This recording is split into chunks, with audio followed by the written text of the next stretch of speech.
ഏതെങ്കിലും 2 സൂറത്ത് ഞാൻ ഈ ഖുർആനോടുകൂടി ഇപ്പോൾ കുറച്ചൊക്കെ ഒഴിവും സമയമുള്ള ആൾക്കാരാണെങ്കിൽ സൂറത്തുൽ കഹ്ഫ് എല്ലാവരും വെള്ളിയാഴ്ച ഓതുന്നതാണ്. നമുക്കിങ്ങനെ തുടങ്ങിയാൽ ഇങ്ങനെ കിട്ടും അല്ലേ? ഒരായത്ത് ഇങ്ങോട്ട് തുടങ്ങി തന്നാൽ പിന്നെ നമ്മൾ ഓതും. നമുക്കുള്ള പ്രശ്നം എന്താ വെച്ചാൽ ഇത് കഴിഞ്ഞിട്ട് ഏത് ആയത്താണ് നമുക്ക് പെട്ടെന്ന് കിട്ടൂല. ഒന്ന് തുടങ്ങി തന്നാൽ മതി അല്ലേ? ഒന്ന് തുടങ്ങിയാൽ പിന്നെ നമ്മൾ അങ്ങനെ ഓതിക്കോളും. അങ്ങനെ പഠിച്ച സൂറത്താണ് യാസീൻ, കഹ്ഫൊക്കെ. അത് ഇപ്രാവശ്യം ഈ റമദാനിൽ നമ്മൾ എന്ത് ചെയ്യുക, അതാണ് മുഴുവനായിട്ട് പഠിക്കുക അല്ലേ? അത് പഠിച്ചാൽ വലിയ പണിയില്ലേ? നമുക്ക് ആകെ പഠിച്ചേണ്ട എന്തുള്ളൂ, ഒരു ആയത്തിന് ശേഷം അടുത്ത ആയത്ത് ഏതാന്ന് മാത്രം. പിന്നെ അവസാനിക്കുന്നിടത്ത് ഖബീർ അങ്ങനെ 2, 3 അങ്ങോട്ടും ഇങ്ങോട്ടൊക്കെ മാറും. ആ മാറുന്ന സ്ഥലത്ത് മാത്രം നോക്കി വെച്ചാൽ തന്നെ നമുക്ക് സൂറത്തുൽ കഹ്ഫ് പഠിച്ചാൻ പറ്റും. അപ്പോൾ അത് ഈ റമദാനിൽ നമ്മൾ കൈവരിക്കും. അപ്പോൾ നമ്മൾ ഈ റമദാനിന് ഒരു ലിസ്റ്റ് ഇട്ട് നമ്മളെ ലക്ഷ്യങ്ങൾ മുന്നിൽ കണ്ടുകൊണ്ട് അത് ചാർട്ട് ചെയ്യുന്നതാണ്. ഇപ്പോൾ കഹ്ഫ് നമ്മൾ കാണാപാഠം പഠിച്ചു. ഇപ്രാവശ്യം യാസീൻ നമ്മൾ ഓതാൻ അറിയെങ്കിലും അത് നമുക്ക് തുടങ്ങി അവസാനിക്കണ വരെ കിട്ടൂല. നമുക്കിങ്ങനെ ഓരോ ആയത്തും തള്ളിത്തരേണ്ടി വരും. ആ തള്ളിത്തരാതെ നമുക്ക് കഹ്ഫും യാസീനൊക്കെ ഏതെങ്കിലും ഒരു സൂറത്ത് ഈ റമദാനിൽ ഞാൻ പഠിച്ചു. അല്ലെങ്കിൽ സൂറത്ത് വാക്യ, ഇവിടെ വാക്യ ഓതുന്നത് കേട്ടു, വാക്യ 90 ചില്ലാൻ ആയത്തുള്ളൂ. ഒരു ദിവസം 3 കുഞ്ഞായത്ത് പഠിച്ചാൽ നിങ്ങൾക്ക് ഈ റമദാൻ കഴിയുമ്പോഴത്തേന് എന്ത് ചെയ്യുക, സൂറത്തുൽ വാക്യ മുഴുവൻ പഠിച്ചാൽ. അസ്മാഉ സിഫത്ത് അള്ളാഹിൻ്റെ 99 പേരുണ്ട്. ഒരു ദിവസം 3 പേര് പഠിച്ചാൽ തന്നെ നമുക്ക് ഒരു ദിവസം 3 പേര് പഠിച്ചാൽ തന്നെ നമുക്ക് ഈ റമദാനിൽ അള്ളാഹിൻ്റെ 99 പേര് നമുക്ക് ചുരുങ്ങിയത് പഠിച്ചാൻ പറ്റും. ഒരു 3 or 4 പേര് അള്ളാഹിൻ്റെ ഒരു ദിവസം പഠിച്ചു. പേര് മാത്രമല്ല, ആ പേരുണ്ട്. കാരണം അള്ളാഹിനെ അറിയാന്നുള്ളത് തന്നെയാണ് ഈ റമദാൻ്റെ ഉദ്ദേശം. നിങ്ങൾക്ക് തെക്കുവുണ്ടാകണോ, നിങ്ങൾ പടച്ചോൻ ആരാണെന്നാണ്. കാരണം പടച്ചോൻ്റെ ഒരു പ്രത്യേകത എന്താ വെച്ചാൽ അള്ളാഹിനെ പറ്റി നമ്മൾ എത്ര അറിയണോ അത്രയും നമ്മൾ അള്ളാഹിനെ സ്നേഹിക്കും. നമ്മളെന്താ പറയുക, ചെറുപ്പത്തിൽ നമ്മളോട് ഈ പടച്ചോൻ തിജ്ജിലിടും, അത് കുരുത്തക്കേട് കാട്ടിയാൽ ശിക്ഷിക്കും. നമ്മളങ്ങനെ പടച്ചോൻ എന്തോ ഒരു തിജ്ജിലിടാൻ വേണ്ടി ഇപ്പോഴും യുക്തിവാദികളൊക്കെ പറയാൻ എന്താണ്, നമ്മളുണ്ടാക്കിയത് കുറച്ച് ആൾക്കാരെ നരകത്തേക്ക് ഉണ്ടാക്കി, കുറച്ച് ആൾക്കാരെ സ്വർഗത്തും ഉണ്ടാക്കി, ഇതിന് ചാവി എടുത്തുകൊണ്ട് വിട്ടേക്കാന്നാണ്. അങ്ങനെ നല്ല സഹോദരങ്ങളെ, അള്ളാഹു കാരുണ്യവാനാണ്. അള്ളാഹുവിൻ്റെ കാരുണ്യം നമ്മൾ അറിഞ്ഞാണ്ടല്ലോ, അള്ളാഹു എത്രത്തോളം തൻ്റെ അടിമയോട് സ്നേഹമുള്ളവനാണ് എന്നറിയും തോറും നമ്മൾ ആ പടച്ചോനെ സ്നേഹിക്കുന്നുള്ളതാണ് അല്ലേ? ഇപ്പോൾ അള്ളാഹു ഗഫൂറാണെന്ന് പറയാൻ വേണ്ടി ഒരു പണ്ഡിതൻ പറഞ്ഞ ഹദീസ് കേട്ടാണ്ടല്ലോ. എന്താണ്, ഒരു മരുഭൂമിയിൽ ഒരാൾ ഒറ്റപ്പെടുക അത് ആലോചിക്കാൻ പറ്റാത്ത കാര്യമാണ്. ഒരു മരുഭൂമിൻ്റെ അറ്റമില്ലാത്ത മരുഭൂമിൻ്റെ നടുവിൽ വെച്ച് നമ്മളെ ഒട്ടകവും വെള്ളം യാത്രാ സാമഗ്രികളൊക്കെ ഉള്ള നമ്മളെ ഒട്ടകം ആ മരുഭൂമിയിൽ വെച്ചങ്ങോട്ട് നമുക്ക് മിസ്സായി കഴിഞ്ഞാൽ, പഴയ കാലത്തൊക്കെ അറബികൾ എന്താ പറയുക വെച്ചാൽ, മരുഭൂമിയിൽ വെച്ച് ഒട്ടകം നഷ്ടപ്പെട്ടാൽ, യാത്രാവാഹനം നഷ്ടപ്പെട്ടാൽ മരണം ഉറപ്പാണെന്നാണ്. അറബികളെ സാധാരണ എന്താ ചെയ്യുക വെച്ചാൽ, ഒരു ചെറിയ കുയ്യുത്തും, എന്നിട്ട് അതിലാണ് കിടക്കും, നല്ലോണം ചെല്ലി അങ്ങനെ കിടക്കുക. കുറച്ച് കഴിയുമ്പോൾ മരിച്ചോളും. കാരണം വേറെ മാർഗ്ഗമൊന്നുമില്ല. മരിച്ചുമ്പോൾ മൃഗങ്ങളൊക്കെ കൊത്തി വലിക്കാതെക്കാൻ, കഴുകന്മാരും പക്ഷികളൊക്കെ വന്ന് കൊത്തി വലിച്ച് കൊണ്ടുപോകാതെക്കാൻ ഈ മണൽക്കാറ്റ് അടിച്ചിട്ട് ഇങ്ങനെ മണൽ വന്ന് നമ്മളാണ് മൂടിക്കോളും. അപ്പോൾ ഒരു കുയ്യുത്തി ഇങ്ങനെ കിടക്കലാണ് മരണം പ്രതീക്ഷിച്ച്. വേറെ രക്ഷപ്പെടാൻ ഒരിക്കലും കഴിയില്ല എന്നാണ്. അങ്ങനത്തെ ഒരവസ്ഥയാണ് മരുഭൂമിയിൽ ഒറ്റപ്പെടുക എന്ന് പറഞ്ഞാൽ. അത് ഏറ്റവും നന്നായി അറിയുന്നവരാണ് അറബികൾ. ഓരോടാ പറഞ്ഞ് ഒരാൾ മരുഭൂമിയിൽ ഒറ്റപ്പെടുകയാണ്. ചില ആളെ വാഹനം ഒട്ടകത്തെ കാണാനില്ലാണ്ടായി. അങ്ങനെ ഇയാൾ കുറേ അങ്ങോട്ടും ഇങ്ങോട്ടൊക്കെ നടന്ന് ആ മരുഭൂമിയിൽ എന്തെങ്കിലും കുഴഞ്ഞങ്ങോട്ട് വീണ് ഉറങ്ങിപ്പോയി. അങ്ങനെ ഉറക്കെണീറ്റ് ഇങ്ങനെ അയാൾ നോക്കുമ്പം അയാളെ ഒട്ടകമുണ്ട് അയാളടുത്ത് ഇങ്ങനെ വന്ന് നിൽക്കണം. ആ ഒട്ടകം അയാളടുത്ത് ഇങ്ങനെ വന്ന് നിൽക്കുക. അപ്പം അയാൾക്ക് എത്ര സന്തോഷം ഉണ്ടാവും അല്ലേ? നിങ്ങൾക്ക് ക്യാൻസർ ആണെന്ന് പറഞ്ഞ് റിപ്പോർട്ട് എടുത്തിട്ട് ക്യാൻസറാണ്, സ്കാനിങ് എടുത്തിട്ടേ ക്യാൻസറാണ്, അതിൻ്റെ 4ാമത്തെ സ്റ്റേജിലാണ്, നിങ്ങൾ മരിക്കാൻ പോവാണ്, 6 മാസം കൊണ്ട് ഇനി മരിക്കും, അതിൽ കൂടുതലൊന്നും ജീവിക്കൂലെന്ന് പറഞ്ഞ നിങ്ങൾക്ക് അതിൻ്റെ ബയോപ്സി റിപ്പോർട്ട് വരുമ്പം ഇത് ക്യാൻസറേ അല്ല, ഇത് മരുന്ന് കുടിച്ചാൽ മാറുന്ന അസുഖമാണെന്ന് പറയുമ്പം എത്ര സന്തോഷം ഉണ്ടാവും. അതേമാതിരത്തെ ഒരു ജീവിതത്തിലേക്ക് തിരിച്ചു വരിക എന്നാണല്ലോ. മരിച്ചോടുത്തുനിന്ന് നമ്മൾ തിരിച്ച് നടക്കുക എന്ന് പറയില്ലേ, അതാണിപ്പോൾ ജീവിതത്തിൽ മനുഷ്യന് ഏറ്റവും വലിയ സന്തോഷം. എത്ര വലിയ കോടീശ്വരനാണെങ്കിലും അയാൾ മുഴുവൻ സമ്പത്തും തരുന്നതാണ്. ഞാൻ അറിയുന്നൊരു ഡോക്ടറുണ്ട്. ഞാനൊക്കെ ചെറുപ്പത്തിൽ ഞാൻ ഈ പ്രാക്ടീസ് തുടങ്ങുമ്പം തന്നെ അയാൾ മുട്ടുമാറ്റുന്ന അതിൽ ഭയങ്കര അഗ്രഗണ്യനായ ചെന്നൈയിലൊരു ഡോക്ടറാണ്. അപ്പോൾ അയാൾക്കിപ്പോൾ ശ്വാസകോശത്തിന് അസുഖം വന്നിട്ട് അയാളെ ശ്വാസകോശവും ഹൃദയവും മാറ്റി വെച്ചിരിക്കണം. നിങ്ങൾ ആലോചിച്ച് നോക്കി, എത്ര 30 കോടിയായിട്ടാണ്. 30 കോടിയാണ് ഞാൻ മനസ്സിലാക്കണത്. അയാൾ ജീവിതത്തിൽ മുഴുവൻ ഉണ്ടാക്കിയ സമ്പാദ്യം മുഴുവൻ കൊടുത്തിട്ട് അയാൾ ആ ചികിത്സ എടുത്തു എന്ന് പറയുമ്പം ആ ജീവൻ്റെ വിലയാണത്. ജീവൻ്റെ വില. നമ്മൾ അങ്ങനെയാണ്. നിങ്ങളിവിടെ എത്ര റിച്ചായ ആളാണെങ്കിലും അയാളെ സമ്പാദ്യം മുഴുവൻ കൊടുത്തിട്ടും ജീവൻ നിലനിർത്താൻ പറ്റുമെങ്കിൽ ആൾക്കാരെ ചെയ്യും. അത്രയും വില ഉണ്ട് ഈ ജീവന്.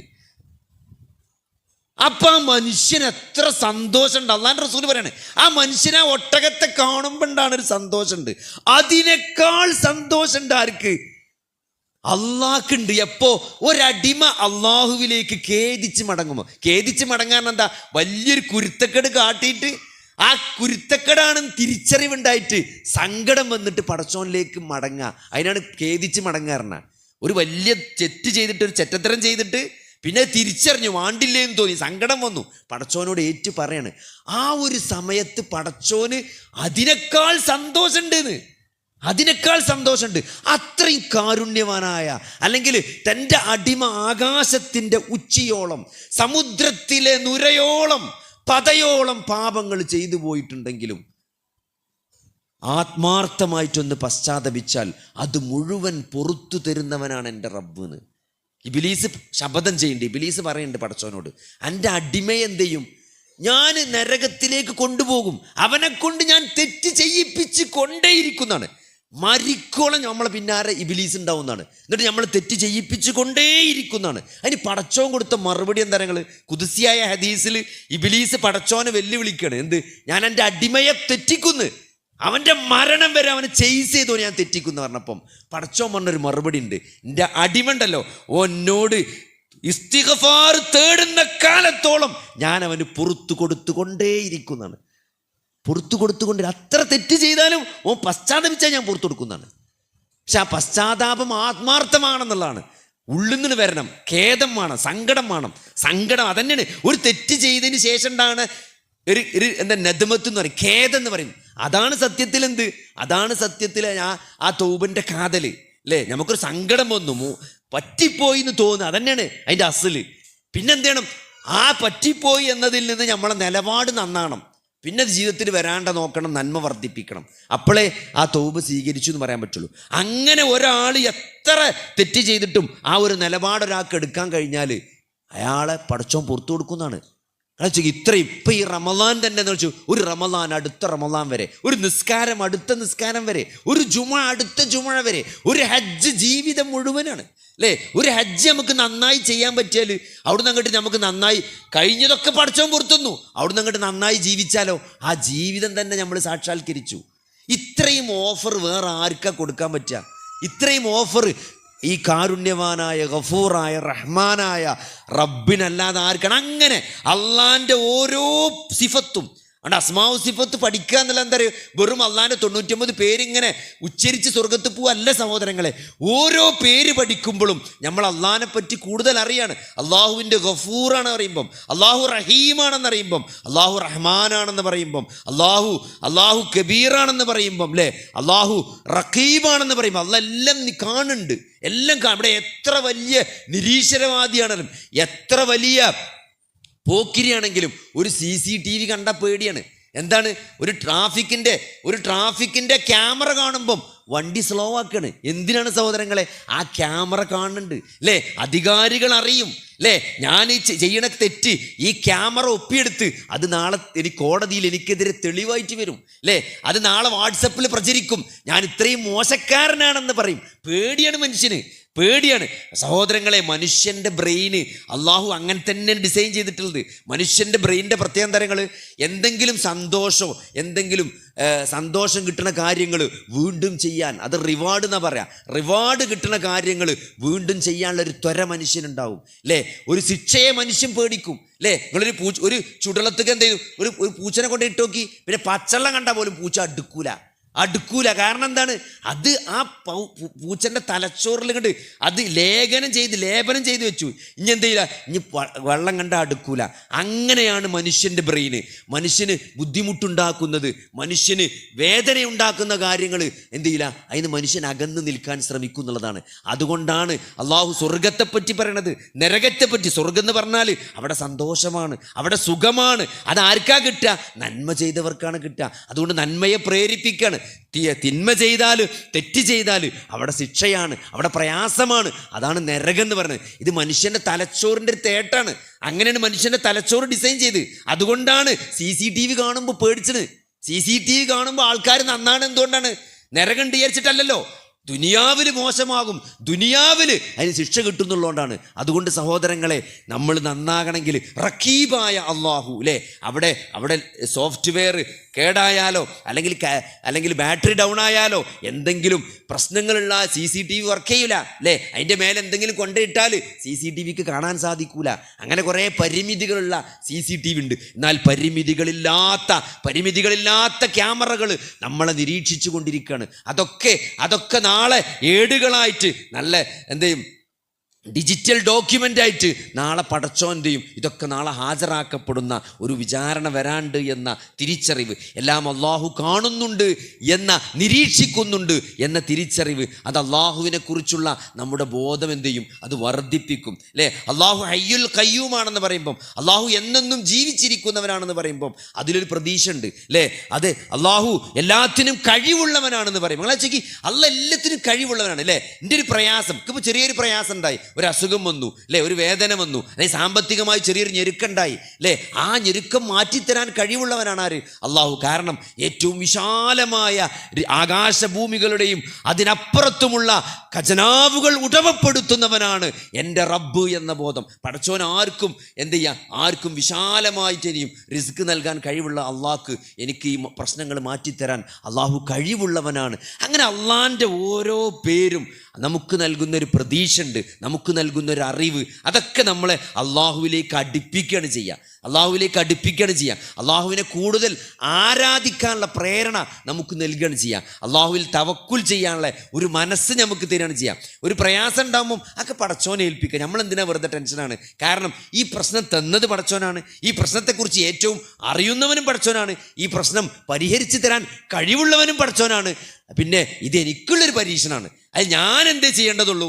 ഞാൻ നന്നായി പ്രതികരിക്കുക എന്നുള്ളതാണ്, ഞാൻ നന്നായി നിലപാടെടുക്കുക എന്നുള്ളതാണ് അല്ലേ. അള്ളാഹുവിനെ കുറിച്ച് നല്ലൊരു വിചാരം ഉണ്ടാകുക, അത് നമുക്ക് പലപ്പോഴും പറ്റാത്ത കാര്യമാണ് അല്ലേ. ഹുസ്നുൽ വന്നു ബില്ലാ, നിങ്ങൾ അള്ളാഹുവിനെ പറ്റി നല്ലൊരു വിചാരത്തിൽ ആയിക്കൊണ്ടല്ലാതെ നിങ്ങളിൽ ഒരാൾ മരിച്ചു പോകരുത് എന്ന് അള്ളാഹിൻ്റെ റസൂല് പറയാണ് അല്ലേ. ഒരാൾ മരിച്ചാൻ കിടക്കുക, ഒരു യുവാവ് അസുഖം വന്നിട്ട് മരിക്കാൻ കിടക്കുകയാണ്. സാധാരണ വയസ്സായ ഒരാൾ അസുഖം വന്ന് മരിക്കാൻ കിടക്കണ മാതിരിയല്ല ഒരു യുവാവ് അസുഖമായിട്ട് മരിക്കാൻ കിടക്കുക എന്ന് പറയുമ്പം അത് വല്ലാത്തൊരവസ്ഥയാണ്. ആ അവസ്ഥയിൽ അള്ളാഹിൻ്റെ റസൂൽ ആ യുവാവിനോട് ചോദിക്കുകയാണ്, ഇപ്പം എന്താ എൻ്റെ ഒരു തോന്നൽ, ഇപ്പം എന്താ എൻ്റെ മനസ്സിക്ക് തോന്നണമെന്ന് ചോദിച്ചപ്പം ആ യുവാവ് പറഞ്ഞൊരു മറുപടി ഉണ്ട്. എന്താണ്? എനിക്ക് അള്ളാഹുവിൻ്റെ കാരുണ്യത്തെപ്പറ്റി അങ്ങേയറ്റത്തെ പ്രതീക്ഷ ഉണ്ട് എന്നാണ്. അള്ളാഹുവിൻ്റെ കാരുണ്യത്തെപ്പറ്റി അങ്ങേയറ്റത്തെ പ്രതീക്ഷ ഉണ്ട്. പക്ഷേ ചെയ്തു പോയ പാപത്തെക്കുറിച്ച് എനിക്ക് നല്ല പേടിയുണ്ട്. ചെയ്തു പോയ പാപത്തെക്കുറിച്ച് ഞാൻ ഏറെ ഭയപ്പെടുന്നുണ്ട്. പക്ഷേ അള്ളാഹുവിൻ്റെ കാരുണ്യത്തിൽ എനിക്ക് നല്ല പ്രതീക്ഷ ഉണ്ട് എന്നാണ് അള്ളാഹിൻ്റെ റസൂല് പറഞ്ഞ. എന്താരോ, ഇതാണ് ഒരു വിശ്വാസിയുടെ മനസ്സ്. ഒരു വിശ്വാസിയുടെ മനസ്സ് ഭയത്തിൻ്റെയും പ്രതീക്ഷയുടെയും നടുവിലായിരിക്കുന്നതാണ്. ഭയത്തിൻ്റെയും പറ്റങ്ങട്ട് ഭയമല്ലാതെ ഒക്കെ പടച്ചവൻ പുറത്തു തരും എന്ന അമിതമായ ആത്മവിശ്വാസം അതൊരു വിശ്വാസിക്ക് ഉണ്ടാവില്ല. എന്നാൽ എന്തുണ്ടാവില്ല, നിരാശനാവില്ല. ലാ തഖ്നതു മിൻ റഹ്മത്തില്ല, അള്ളാഹുവിൻ്റെ കാരുണ്യത്തെപ്പറ്റി നിങ്ങൾ നിരാശനാകരുത് എന്നാണ്. അങ്ങനെ ഒരിക്കലും നിരാശ ഉണ്ടാവില്ല. പടച്ചോന് എൻ്റെ പാപങ്ങളൊക്കെ എന്ത് ചെയ്തതിനെ പറ്റി പേടിച്ചാലും അള്ളാഹുവിൻ്റെ കാരുണ്യത്തെപ്പറ്റി ഒരു പ്രതീക്ഷ ഉണ്ടാവും. അങ്ങനെ നിങ്ങൾ പടച്ചോനെ പറ്റി ഏതൊരു വിശ്വാസത്തിലാണോ ആ ഒരു വിശ്വാസത്തിലായിരിക്കും പടച്ചോൻ നിങ്ങളെ പറ്റുന്നതാണ്. അതുകൊണ്ട് പുറത്തു തരുമെന്ന പ്രതീക്ഷയോടെ പാപങ്ങൾ ചെയ്തിട്ടുണ്ടെങ്കിലും ആ ഒരു തെറ്റിപ്പറ്റിപ്പോയി എന്നുള്ള ഒരു പശ്ചാത്തപിക്കുന്ന മനസ്സ്, ഇതിനൊക്കെയുള്ള അവസരമാണ് റമളാൻ എന്ന് പറഞ്ഞാൽ. ഈ റമളാൻ്റെ അവസരം തന്നെ നോക്കി, നിസ്കാരം അല്ലേ, 5 നേരത്തെ നിസ്കാരം നമ്മൾ കൃത്യമായിട്ട് ജമാഅത്തായിട്ട് പള്ളിയിൽ പോയി ആണുങ്ങൾ നമസ്കരിക്കുക എന്നുള്ളതാണ്. അതിൻ്റെ മുമ്പുള്ള സുന്നത്ത് നമസ്കാരങ്ങളൊക്കെ ശീലമാക്കാത്തവർ ഈ റമളാനോടുകൂടി അതൊരു ശീലമാക്കുക അല്ലേ.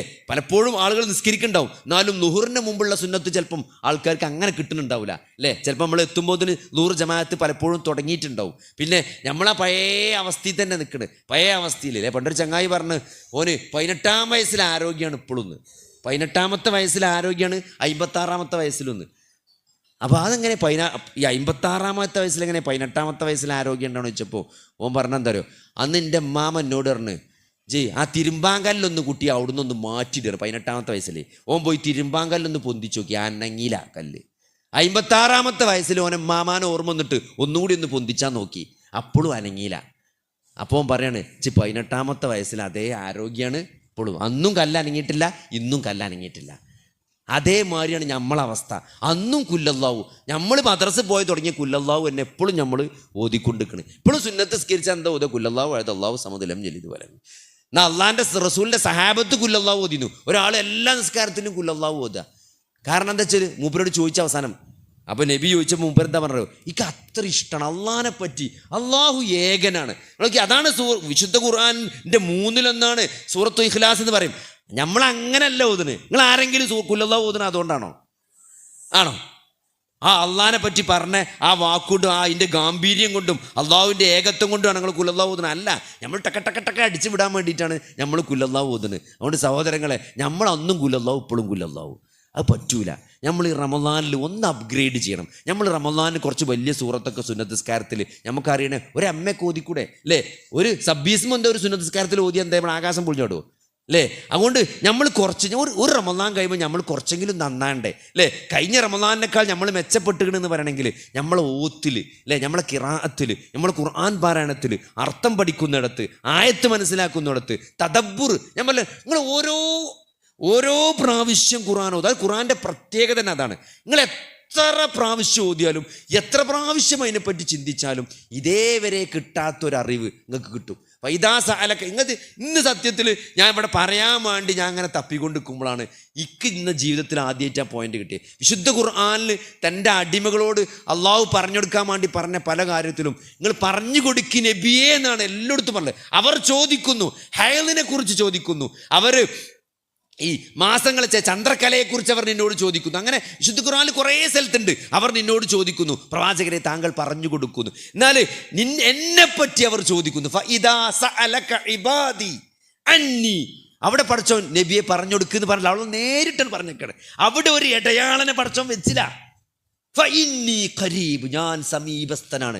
നബിയെ പറഞ്ഞു കൊടുക്കുന്നു പറഞ്ഞില്ല, പടച്ചോൻ നേരിട്ട മറുപടി കൊടുത്ത് ഞാൻ ഏറ്റവും അടുത്തവനാണ്. അത് ഇന്നാണ് ഞാൻ ജീവിതത്തിൽ ഇന്നാണ് മനസ്സിലാക്കി ഇത്രയും കാലം. അപ്പോൾ ഓരോ ദിവസങ്ങൾ ഖുർആൻ ഓതുമ്പോഴും നിങ്ങൾക്ക് ഓരോ പുതിയ അറിവ് കിട്ടിക്കൊണ്ടിരിക്കും. അത് ഖുർആൻ്റെ വലിയ പ്രത്യേകതയാണ്. കാരണം ഇത് അള്ളാഹുവിൻ്റെ കലാമാണ്. അതുകൊണ്ട് സഹോദരങ്ങളെ, ആ കലാം ഇറങ്ങിയ മാസമാണ് റമളാൻ, ആ കലാം അവതരിച്ച മാസമാണ്. അതുകൊണ്ട് അത് വിശുദ്ധ ഖുർആൻ പഠിക്കാനും അത് കാര്യങ്ങൾ മനസ്സിലാക്കാനൊക്കെ നമ്മൾ ഈ റമളാനെ പരമാവധി ഉപയോഗപ്പെടുത്തണം. അതേപോലെ നമ്മൾ ഇബാദത്തുകളിൽ നമ്മൾ ഇഖ്ലാസ് ഉണ്ടാക്കാൻ ശ്രദ്ധിക്കുക എന്നുള്ളത്. നമ്മൾ ചെയ്യുന്നത് കുറച്ചാണെങ്കിലും അത് ആത്മാർത്ഥതയോടു കൂടി അല്ലേ, ആ ഓതുന്നത് എന്താണെന്ന് ശ്രദ്ധിച്ച് അതിലേക്ക് ശ്രദ്ധിച്ച് നമ്മൾ സുജൂദ് ചെയ്യുമ്പോഴും റുക്കൂ ചെയ്യുമ്പോഴൊക്കെ നിസ്കാരത്തിലെ പ്രാർത്ഥനകൾ അല്ലേ, അതൊക്കെ നമ്മൾ അർത്ഥം പഠിച്ചിട്ടില്ലെങ്കിൽ ഇത്രയും കാലം ഫാത്തിഹ പോലും മനസ്സിലാക്കാതെ ചൊല്ലിക്കൊണ്ടിരിക്കുന്ന എത്രയോ ആളുകളുണ്ട്. അതൊക്കെ വലിയ ഗൗരവമുള്ള വിഷയമാണ്. കാരണം വിശുദ്ധ ഖുർആനിൽ വലാ തഖ്റബു സ്വലാത്ത വഅൻതും സുക്കാറ എന്നുള്ള ഒരായത്തുണ്ട് വിശുദ്ധ ഖുർആനിൽ. നിങ്ങൾ മദ്യപിച്ചുകൊണ്ട് നമസ്കരിക്കരുത് എന്ന്. കാരണം അങ്ങനെ ഒരു അവസ്ഥ ആദ്യം ഉണ്ടായിരുന്നു. മദ്യം സമ്പൂർണ്ണമായി നിരോധിക്കുന്നതിൻ്റെ മുമ്പ് മദ്യം ഭാഗികമായി നിരോധിച്ചിരുന്നത്. ഇത് വെള്ളടിച്ചിട്ട് നിസ്കരിക്കാൻ വരരുത് എന്നാണ് ആദ്യം പറഞ്ഞിരുന്നത്. ആദ്യം മദ്യം പൂർണ്ണമായി ഒഴിവാക്കിയിട്ടുണ്ടായിരുന്നില്ല. ആ സമയത്ത് ഇറങ്ങിയ ആയത്താണെന്ത്? വലാ തഖ്റബു സ്വലാത്ത വ അൻതും സുക്കാറ, നിങ്ങൾ മത്തന്മാരായിക്കൊണ്ട് പള്ളിക്ക് വെള്ളടിച്ച് ഫിറ്റായി കണ്ട് എന്ത് ചെയ്ത് പള്ളിയേക്ക് നിസ്കരിക്കാൻ വരരുത് എന്ന് ആയത്തിറങ്ങിയിട്ടുണ്ട്. ആ ആയത്ത് ഇപ്പോഴും ഖുർആനിലുണ്ട്, അത് ഇപ്പോഴും നമ്മൾ ഓതിക്കൊണ്ടിരിക്കുന്നുണ്ട്. പക്ഷേ അതിന് ശേഷം ഖുർആൻ പറഞ്ഞൊരു പോയിന്റ് ഉണ്ട്. എന്താ നിങ്ങൾ എന്തുകൊണ്ടാണ് അങ്ങനെ അള്ളാഹ് പറഞ്ഞത്? നിങ്ങൾ ചെല്ലുന്നത് എന്താണെന്ന് നിങ്ങൾ അറിയുന്നില്ല എന്നാണ്. നിങ്ങൾ ചെല്ലിപ്പറയണത് എന്താണെന്ന് വെള്ളടിച്ച് കിക്കായ ഒരാൾ നിസ്കരിച്ചുമ്പോൾ അയാൾ എന്താ ചെല്ലിപ്പറയണെന്ന് അയാൾക്ക് മനസ്സിലാണില്ല. അതുകൊണ്ടാണ് വെള്ളടിച്ച് നിസ്കരിച്ചാൽ വരുതെന്ന്. നിങ്ങൾ ആലോചിക്കും, നമ്മളൊന്നും വെള്ളടിച്ചിട്ടില്ലെങ്കിലും നമ്മളെ നിസ്കാരം വെള്ളടിച്ച ആൾക്കാർ നിസ്കാരന്മാരിയാണ്. എന്താ ചെല്ലിപ്പറയണെന്ന് നമ്മൾ അറിയണില്ല, നമ്മൾ ശ്രദ്ധിക്കണില്ല. നിസ്കാരം തുടങ്ങിക്കഴിഞ്ഞാൽ പിന്നെ സലാം വീട്ടുമ്പോഴാണ് ചിലപ്പോൾ ഓർമ്മ വരും. അത്തയ്യാത്തിരിക്കുമ്പോഴാണ് പടച്ചോനെ പോയല്ലോ, നിസ്കാരം കഴിഞ്ഞല്ലോ, സഹോദരങ്ങളെ കഴിഞ്ഞിട്ടില്ല, അസറാണ് പോയതെങ്കിൽ ഇതാ ഇനി മഗ്‌രിബ് വരുന്നുണ്ട്. നമ്മളെന്താ പറയുക, നമ്മളോട് തന്നെ മത്സരിക്കുക. എൻ്റെ സുബൈനേക്കാൾ മെച്ചം വേണം എൻ്റെ ലുഹർ, എൻ്റെ ലുഹറിനേക്കാൾ മെച്ചം വേണം എൻ്റെ അസർ. അങ്ങനെ ഓരോ നിസ്കാരം മെച്ചപ്പെടണം. അത് നമ്മൾ അങ്ങനെ മസിൽ പിടിച്ച് നമ്മൾ ശ്രദ്ധിച്ച് നമ്മൾ മുന്നോട്ട് പോയാൽ ഞങ്ങൾ ഓരോന്നും അതാണ് നമ്മൾ നിയ്യത്ത് ശരിയാക്കുക. ഇമാം അഹ്മദ് ബിൻ ഹംബൽ പറഞ്ഞത് വളരെ സീരിയസ് ആണ്. എന്താണ്? കർമ്മങ്ങൾ ചെയ്യാനല്ല എനിക്ക് തോനെ സമയം വേണ്ടി വന്നത്, പിന്നെ എന്തിനാണ്? ചെയ്യണ കർമ്മങ്ങളുടെ നിയ്യത്ത് നന്നാക്കാനാണ്. നിയ്യത്ത് നന്നാക്കാനാണ്. അതുകൊണ്ട് ഓരോ ചെയ്യണത് അത് എത്ര ചെറിയ കാര്യമാണെങ്കിലും അതിൻ്റെ നിയ്യത്ത് നന്നാക്കിക്കൊണ്ട് അത് പടച്ചോൻ സ്വീകരിക്കണം അല്ലേ. പടച്ചോൻ സ്വീകരിക്കണമെങ്കിൽ എന്ത് വേണം? നിയ്യത്ത് നന്നാകണം. 2, നബി സല്ലല്ലാഹു അലൈഹി വസല്ലമ ചെയ്ത മാതിരി ചെയ്താലേ എന്തെങ്കിലും പ്രതിഫലം കിട്ടുള്ളൂ.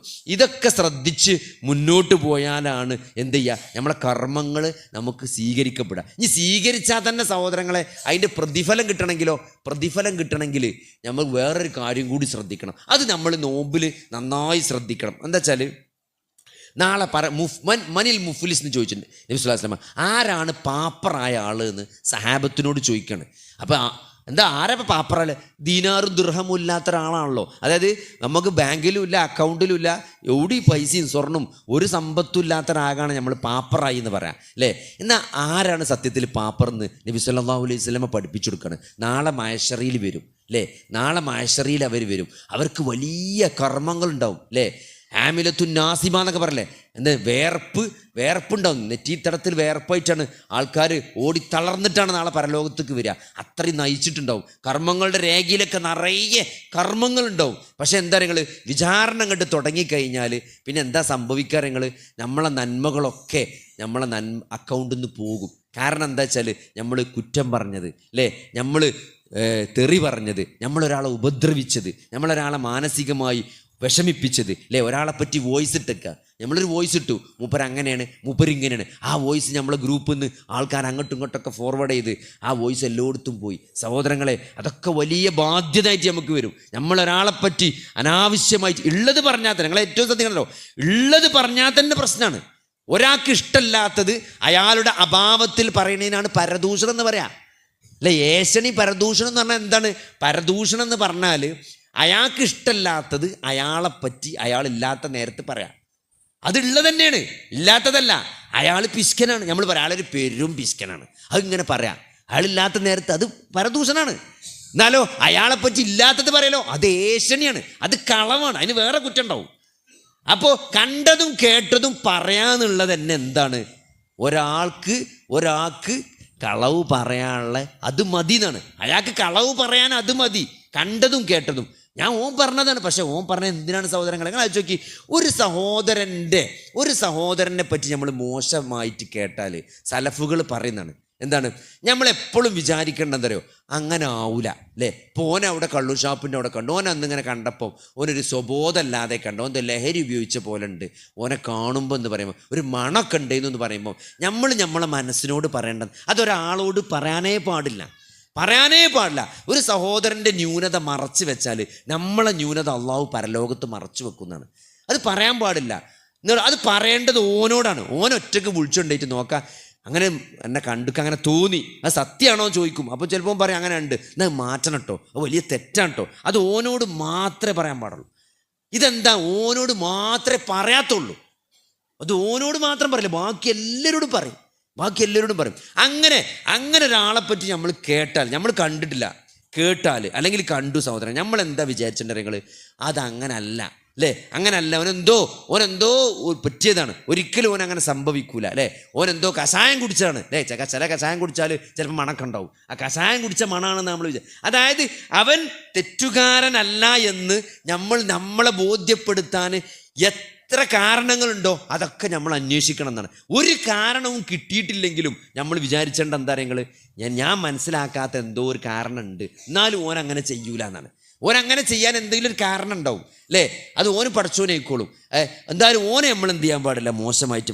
കാരണം അത്രയും ഗൗരവങ്ങൾ അയച്ചോക്കി. നമ്മളെ നിസ്കാരം നോമ്പും ഒക്കെ അവന് കൊടുക്കുകയാണ്. നമ്മൾ കണ്ടതും കേട്ടതും പറഞ്ഞതിൻ്റെ പേരിൽ, പരദൂഷണത്തിൻ്റെ പേരിൽ നമ്മൾ അക്കൗണ്ടിലെ നന്മകൾ എന്ത് ചെയ്യാണ്, അയാൾക്ക് കൊടുക്കുകയാണ്. എന്നിട്ടോ നമ്മളെ അക്കൗണ്ടിൽ നന്മകൾ മുഴുവൻ തീരുകയാണ്. പിന്നെ എന്താ ബാക്കിയുള്ളത്?